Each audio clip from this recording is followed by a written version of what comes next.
प्रिय भक्तगण, आज हम आपको एक कथा का श्रवण करा रही हूँ जो सुनने मात्र से आपके जीवन में सुख, संपत्ति और धन की वर्षा होगी। तो चलिए कथा को प्रारंभ करते हैं। भगवान शिव माता पार्वती से कहते हैं, इंसान को शांत होकर अपने अंदर देखनी चाहिए।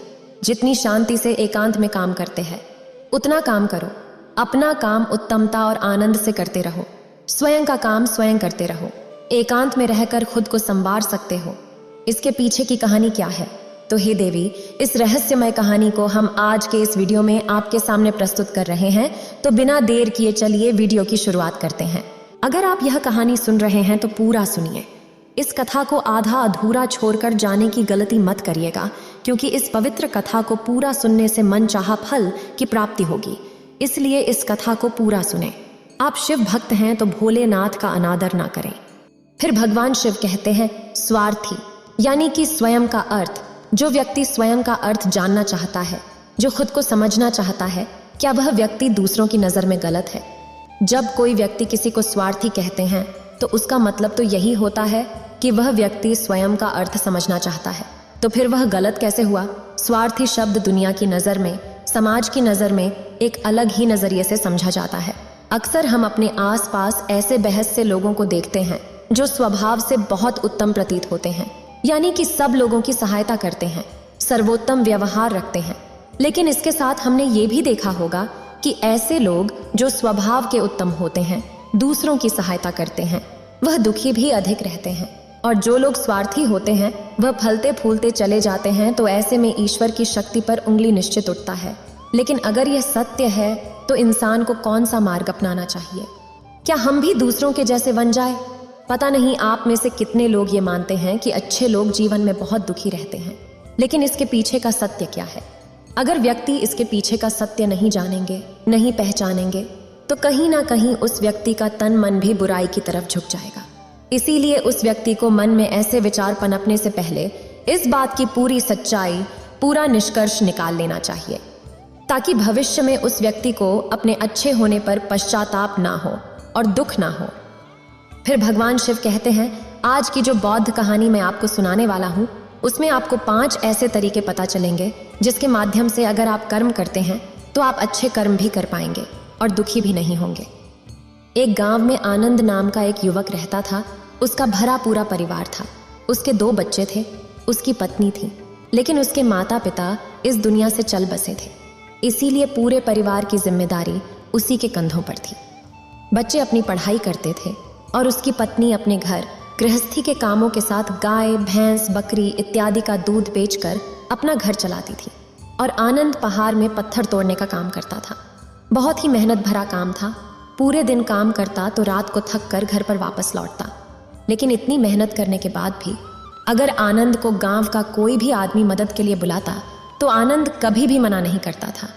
उसके जीवन का एक ही सिद्धांत था, यदि मैं दूसरों की सहायता करूंगा तो परमेश्वर मेरा सहयोग करेंगे, परमेश्वर मेरे साथ कोई अनुकूलता नहीं करेंगे। आनंद अपने इस सिद्धांत का पालन बहुत ही दृढ़ता के साथ करता था। वह इस सिद्धांत पर इतना विश्वास करता था कि यदि कोई व्यक्ति उससे सहायता मांगे तो वह अपने घर के काम को भी छोड़कर उसकी सहायता के लिए पहुंच जाता था। इसके कारण उसकी पत्नी बहुत परेशान रहती थी। वह अक्सर आनंद को समझाने की कोशिश करती थी कि पहले अपने परिवार का ध्यान दें। 2 बच्चे हमारे हैं, फिर भी तुम दूसरों की सेवा में लगे रहते हो। जब ऐसी बातें आनंद के कानों में पड़ती तो उसके दिल में कराई आ जाती थी और उनमें झगड़ा शुरू हो जाता था। इसका मुख्य कारण उनके बीच विवाद होता था। लेकिन न तो आनंद अपने आप को बदल पाया और न ही उसकी पत्नी ने कभी उसे समझाना बंद किया। इसके कारण उनके घर में हमेशा टकराव रहता था। गांव वालों को आनंद की यह आदत पता थी और उन्हें अगर ऐसा कोई काम था जिसमें उन्हें सहायता चाहिए और जिसमें आनंद की सहायता से भी अधिक मेहनत करनी पड़े तो वे उसे बुलाते थे। यह इस बात का संकेत है कि गांव वाले आनंद की इस आदत का लाभ उठाते थे और वे उसकी चुनौतियों का मजाक उड़ाते थे। एक दिन आनंद की पत्नी बीमार पड़ गई और आनंद ने उसकी सेवा की। उसने वो सब अपनी पत्नी के लिए किया। उसने गांव के वैद्य को बुलाकर अपनी पत्नी की जांच करवाई, लेकिन ये रोग उस वैद्य की पकड़ के बाहर था। इसीलिए उस वैद्य ने कहा कि तुम अपनी पत्नी को नगर में जाकर किसी बड़े वैद्य को दिखाओ तो तुम्हारी पत्नी की जान बच सकती है। जल्द से जल्द नगर पहुंचने की व्यवस्था करो, नहीं तो तुम्हारी पत्नी के प्राण संकट में हो जाएंगे। ये सुनकर आनंद के पैरों तले जमीन फिसल गई। उसने ये नहीं सोचा था कि उसकी पत्नी के प्राण संकट में है। वो सोच रहा था कि कोई साधारण सा रोग होगा जिसका इलाज हो जाएगा। लेकिन जब उसने वैद्य की यही बात सुनी तो वह घबरा गया।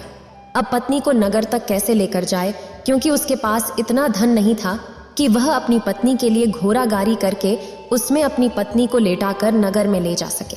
उसकी पत्नी की हालत बिल्कुल चलने भी नहीं थी, इसलिए उसे नगर पहुंचाने के लिए किसी घोड़ा गाड़ी की जरूरत थी। संयोग से उसके पड़ोसी धम्मों के पास एक घोड़ा गाड़ी थी। वह अक्सर व्यापार के लिए अपनी घोड़ा गाड़ी नगर में लेकर जाया करता था। इसीलिए आनंद के मन में विचार आया कि मैं धर्मों की घोड़ा गाड़ी ले सकता हूँ। मैं धर्मों की इतनी मदद करता हूँ, कभी उसके काम को नहीं टालता, तो वो तो मेरे काम को कभी मना ही नहीं कर सकता। और यही सोचकर वो घोड़ा गाड़ी लेने के लिए धर्मों के पास पहुंच जाता है। लेकिन धर्मो बहुत ही चालाक इंसान था।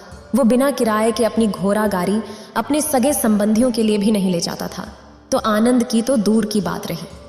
जब आनंद ने उस घोड़ा गाड़ा के बारे में पूछा तो उसने यह कहकर उसका यह काम टाल दिया कि मेरे घोड़े बहुत ज्यादा बीमार हैं, वो शायद बच भी मुश्किल से पाएंगे। 5 दिनों से वो कुछ नहीं खा रहे, तो ऐसे में बेचारा घोड़ा गाड़ी लेकर कहा, नगर तक पहुंच पाएगा? हाँ, अगर तुम कुछ धन की व्यवस्था कर सकते हो तो मैं अपने एक मित्र की घोड़ा गाड़ी तुम्हारे लिए मंगवा सकता हूँ। ये सुनकर आनंद परेशान और चिंतित हो गया, क्योंकि उसके पास धन तो था ही नहीं। इसका मतलब उसकी पत्नी बड़े नगर में वैद्य के पास इलाज के लिए पहुंच ही नहीं पाएगी। उलझन भरे हुए विचार लिए हुए जब आनंद वापस आ रहा तो उसने एक दिल दहलाने देने वाला दृश्य देखा।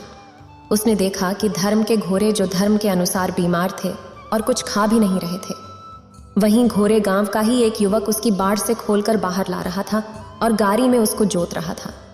यह देखकर पहले तो आनंद को कुछ समझ में नहीं आया। उसके बाद जब आनंद ने उस युवक से पूछा तो उसने बताया कि धनु ने यह घोड़ा गाड़ी उसे पर दी है। यह सुनकर आनंद का दिल टूट गया। उसने कभी सपने में भी नहीं सोचा था कि उसका सबसे अच्छा मित्र धर्मो उसके साथ ऐसा कर सकता है। हालांकि यह इस बात पर दुखी होने का वक्त नहीं था, इसीलिए आनंद वहां से जल्दी से लौट जाता है और गांव के ही एक सेठ के पास जाकर कुछ धन उधार लेकर धर्मो को दे देता है। धर्मो अपने मित्र की घोड़ा गाड़ी मंगवा देता है, जिसके बाद वह अपनी पत्नी को वैद्य के पास नगर में ले जाता है। जब उसकी पत्नी का इलाज चल रहा था तो आनंद यही सोच रहा था कि एक वो दिन था जब धर्म की बेटी बीमार हो गई थी और धर्म यहाँ पर नहीं था, तो मैं पूरी रात वैद्य जी के पास उसके लिए बैठा रहा था। उसकी देख रेख की थी, उसकी सेवा की थी। इतने दिनों तक धन वो नहीं आया था, तब मैं ही उसके परिवार की देख रेख किया करता था। हाय कैसा दुर्भाग्य है यह, जिसके लिए मैंने इतना कुछ किया। उसने एक घोड़ा गाड़ी देने से मुझे मना कर दिया, और वो भी तब जब मेरी पत्नी जिंदगी और मौत के साथ खेल रही थी। कुछ देर बाद वैद्य बाहर आकर आनंद को एक बहुत बुरी खबर देता है। वह आनंद को बताता है कि उसकी पता को कर रोग हो चुका है और इसका कोई भी इलाज नहीं है। उसके पास कुछ समय ही शेष बचा है। यह सुनकर आनंद दुखी होकर वहीं जमीन पर बैठ गया। उसकी पूरी दुनिया उजरने वाली थी और उसे कोई रास्ता नजर नहीं आ रहा था। कुछ समय बाद उसकी पत्नी चल बसी और अब दोनों बच की जिम्मेदारी उसके कंधों पर आ गई थी। लेकिन यहाँ पर आनंद के सारे सिद्धांत टूट चुके थे, उसके सारे भ्रम खत्म हो चुके थे। अब उसके मन में एक ही विचार था कि अच्छा कर्म करने से परमेश्वर साथ नहीं देता, बल्कि जो बुरे लोग हैं वे लोग फलते फूलते हैं। और इस बात का मैं सबसे बड़ा साक्षी हूँ। ये विचार अक्सर उसके मन में चलते रहते थे और इसी कारण से उसका मन धीरे धीरे सन्यासी हो गया। और एक दिन ऐसा भी आया जब वह अपने बच्चों को अपने रिश्तेदारों के पास छोड़कर इस देश दुनिया को त्याग कर एक सन्यासी बनने के लिए घर से निकल पड़ा। उसने गांव में किसी को कुछ नहीं बताया। किसी को नहीं पता था कि आनंद अचानक कहाँ गायब हो गया।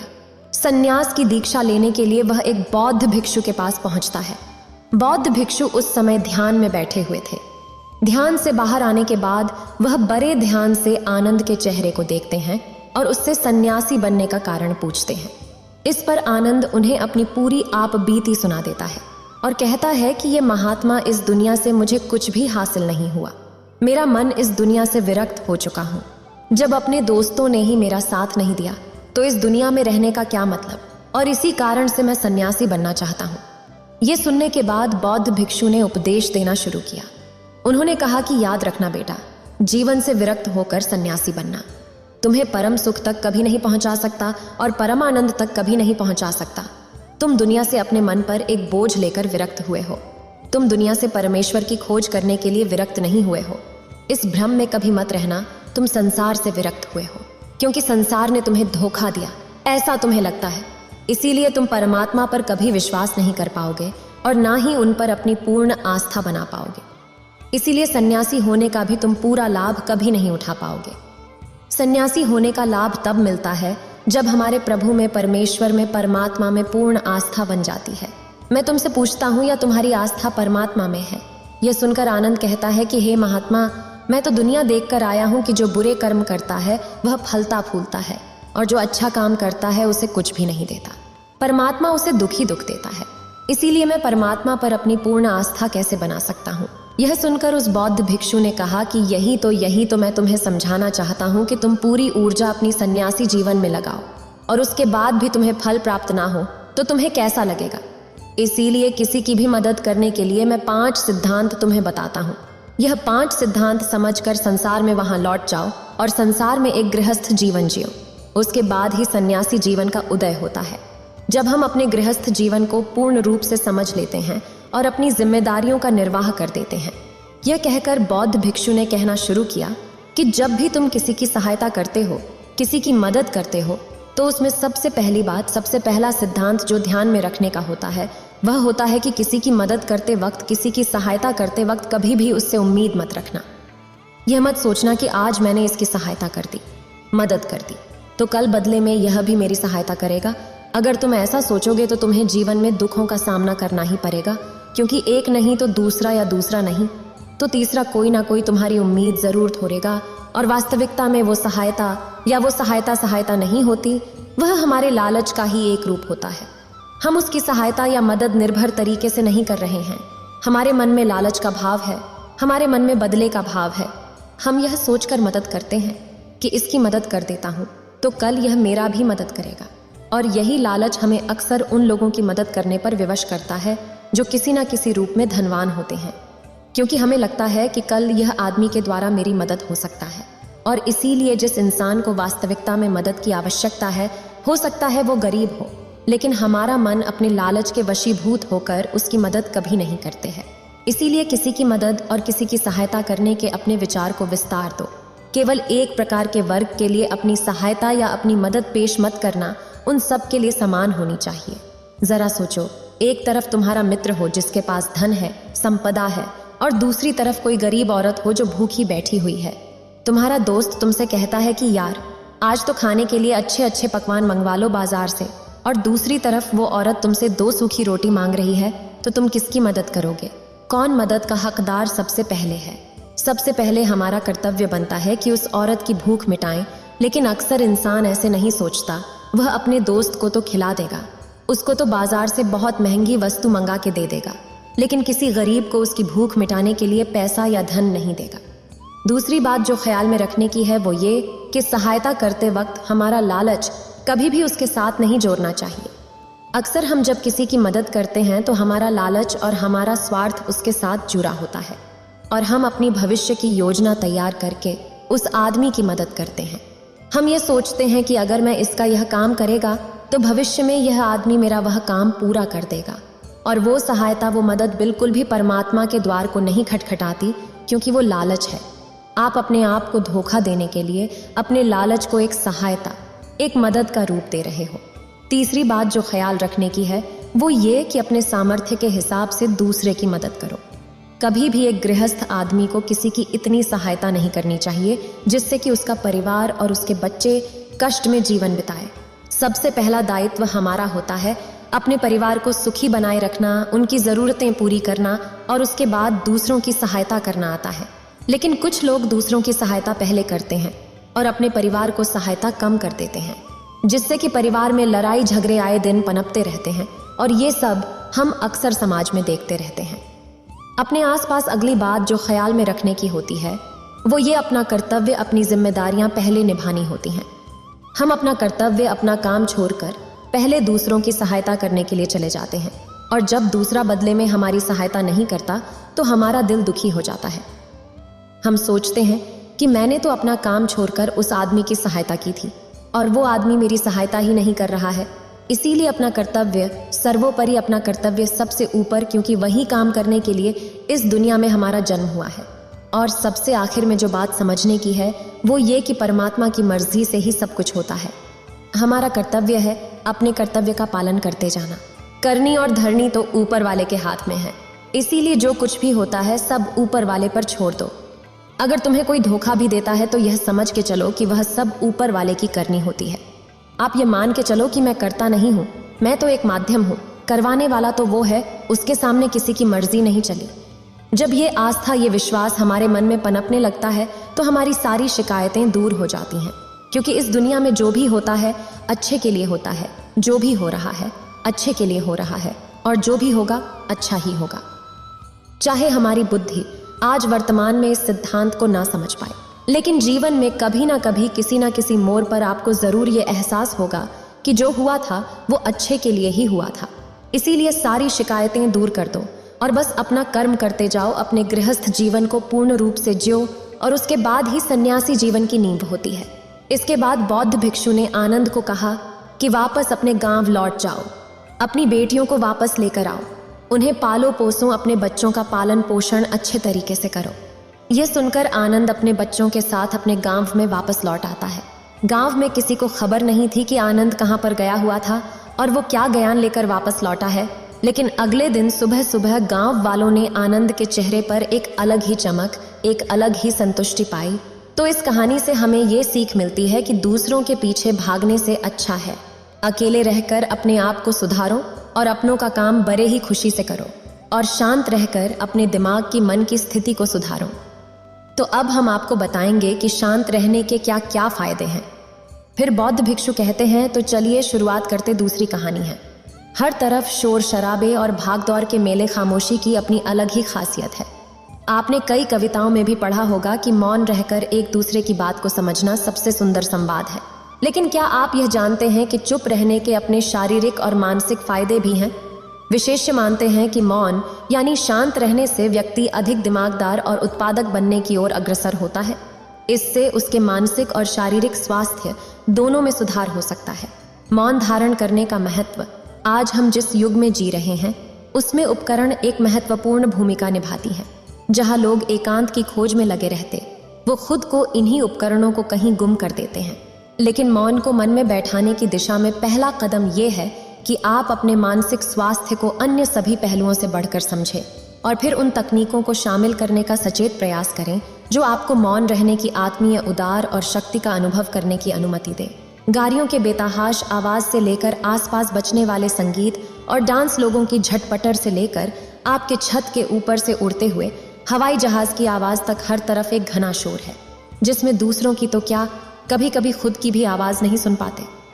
आपके अंतर्मन की आवाज, जिसे सुनने से आपके जीवन की आधी परेशानी का समाधान मिल सकता है। वैज्ञानिक प्रमाणों के अनुसार ये हमारे स्वास्थ्य के लिए बहुत अच्छी बात है कि लेकिन शांत रहना एक कठिन संघर्ष के रूप में कम कर सकता है। एकाग्रता और ध्यान में सुधार ला सकता है, परेशान करने वाले विचारों को शांत कर सकता है, मस्तिष्क के विकास को बढ़ावा दे सकता है, अंदर की रचनात्मकता को बढ़ावा मिलता है, अच्छी नींद को बढ़ावा मिलता है, दिमागी रूप से स्वस्थ महसूस कर सकते हैं। हालांकि यहाँ मौन रहने का मतलब परेशानी में भी चुप्पी साधे रहने से नहीं है, बल्कि अनावश्यक किसी भी शोर से दूर रहने और ध्वनि प्रदूषण से बचना है। मौन रहते हुए धीरे धीरे गहरी सांस लेने से भी फायदे मिल सकते हैं। चुप रहना है अनेक समस्याओं का हल, तनाव घटाने और एकाग्रता बढ़ाने के लिए हम आपको अब 9 फायदे बनाएंगे। ध्यान लगाना खुद को शांत करने और तनाव घटाने का एक बेहतरीन तरीका है। आपने ध्यान दिया होगा कि हर धर्म और संस्कृति में शांत और मौन रहने को महत्व दिया गया है, चाहे आप इसे धार्मिक नाम दें या जीने का एक तरीका माने। लेकिन दिन भर में कुछ समय तक शांत रहना आपके स्वास्थ्य के लिए बहुत फायदेमंद साबित होता है। जब हम कुछ समय निःशब्द या मौन में बिताते हैं तो हमें अपने आप से संवाद करने का अवसर मिलता है। हम ध्यान और विचार करते हैं जिससे हमारा मन शांत होता है और दिमाग आराम करता है और हमारा मानसिक ऊर्जा और विचारों से भर जाता है। चलिए हम आपको बताते हैं निःशब्द या मौन में रहने के 9 लाभ। पहला लाभ है कि दिमाग बेहतरीन काम करता है। एक अनुसंधान के अनुसार अगर हम दिन भर में कुछ भी समय निःशब्द रहते हैं तो हमारा दिमाग पुनः रिचार्ज होता है और बेहतरीन काम करता है। इसके लिए दिन भर में सिर्फ 3 मिनट निःशब्द रहने का आरंभ करें। ऐसा करने से आप देखेंगे कि आपका दिमाग शांत और स्थिर रहता है। आपके व्यक्तिगत संबंधों में भी सुधार होता है। दूसरा लाभ है कि तनाव संबंधित हार्मोन का नियंत्रण होता है।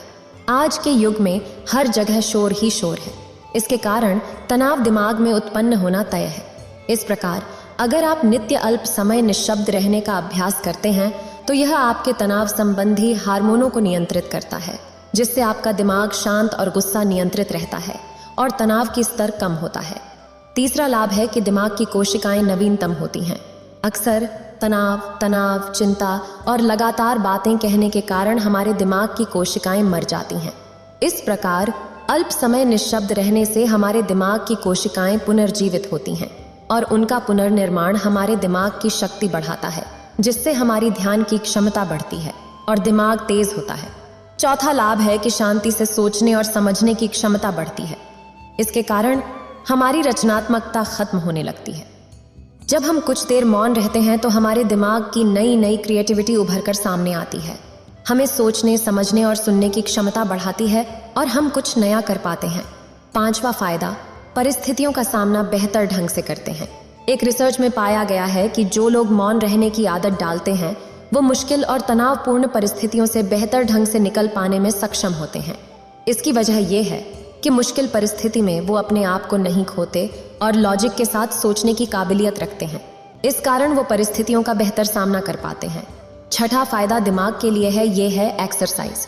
हमारे शरीर का सबसे जटिल हिस्सा दिमाग होता है। ये पूरे शरीर को चलाता है और ये हमारे सभी इमोशन को कंट्रोल करता है। ऐसे में जरूरी है कि हम अपने दिमाग को भी व्यायाम करवाएं। जिस तरह शरीर को मजबूत बनाने के लिए शारीरिक व्यायाम जरूरी है, उसी तरह दिमाग को मजबूत बनाने के लिए उनकी ताकत बढ़ाना जरूरी है। मौन रहना दिमाग के लिए एक व्यायाम जैसा ही है और इससे दिमाग की मांसपेशियां तंदुरुस्त रहती हैं। सातवां लाभ, उत्तम धारणाओं का प्रसार। मौन अनुभव हमारे मानसिक क्षमता को उत्तम धारणाओं से पूरा किया जाता है। जब हम ध्यान को बाहरी विपरीतता से मुक्त करके कुछ समय के लिए स्वयं पर ध्यान केंद्रित करते हैं तो हम अपने परिवेश में की गई उत्तम बातों को बेहतरीन रूप से देखते और समझते हैं। इसके साथ ही हम अपने आसपास और अपने अंतर्मन की उत्तम बातों को सराहते हैं। इसलिए कुछ समय मौन अनुभव करते हुए खुद को समझना, अपने अंतर्मन की दिशा में देखना और अपने बारे में समझना एक उत्कृष्ट अभ्यास है। आठवां लाभ, एक उत्कृष्ट श्रोता और समीक्षक। चुप रहना और कुछ समय तक अपने को स्थिर रखना, ये आपको एक उत्कृष्ट श्रोता और समीक्षक बनाता है। इसलिए जब आप चुप रहते हैं तो आप बोलने की बजाय अधिक सुनते हैं और उसे विश्लेषण कर सकते हैं। इससे आप बिना पक्षपात के पूरी तरह से तर्क और प्रतिवादी को समझ सकते हैं और सही निर्णय ले सकते हैं। आप सभी पक्षों की सुनते हैं, समझते हैं और निर्णय लेते हैं। चुप रहना आपके मानसिक तनाव को कम करता है और आपको तार्किक समीक्षा बनाता है। कुछ मिनट के लिए मौन रहने के लिए लोग बहुत तरीकों का सहारा लेते हैं। कुछ भगवान के नाम का जाप करते हैं, कुछ आपके कृत्यों का विश्लेषण करते, वहीं कुछ लोग माइंड प्रैक्टिस अपनाते हैं। चलिए आपको बताते हैं खुद से जोड़ते हुए मौन धारण करने के कुछ आसान तरीके।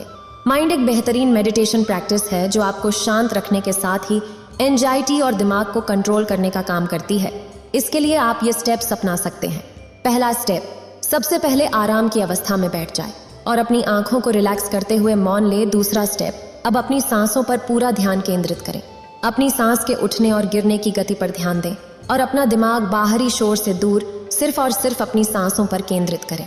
तीसरा स्टेप, अपनी सांसों पर ध्यान देना आपके पूरे शरीर को शांत करता है, दिमाग में रक्त संचार बढ़ाता है और तनाव दूर करने में मददगार होता है। चौथा स्टेप, खुद को शांत करते हुए अपने पूरे शरीर को अंदर ही अंदर स्कैन करना भी फायदेमंद साबित होता है। इससे आपको अपने देह के बारे में बेहतर ज्ञान प्राप्त होता है। इससे आपके मस्तिष्क और शारीरिकता के बीच में बेहतर संबंध स्थापित होता है। हम आशा करते हैं कि यह जानकारी आपके काम आएगी। इतना कहकर भगवान शिव इस कहानी को समाप्त करते हैं। इस वीडियो को बोलते समय कोई त्रुटि हो तो मैं क्षमा चाहती हूँ। उम्मीद है आप सभी को यह वीडियो अच्छी लगी होगी। अगर आप शिव के सच्चे भक्त हैं तो चैनल को सब्सक्राइब और वीडियो को लाइक करके कमेंट में हर हर महादेव लिख दीजिए।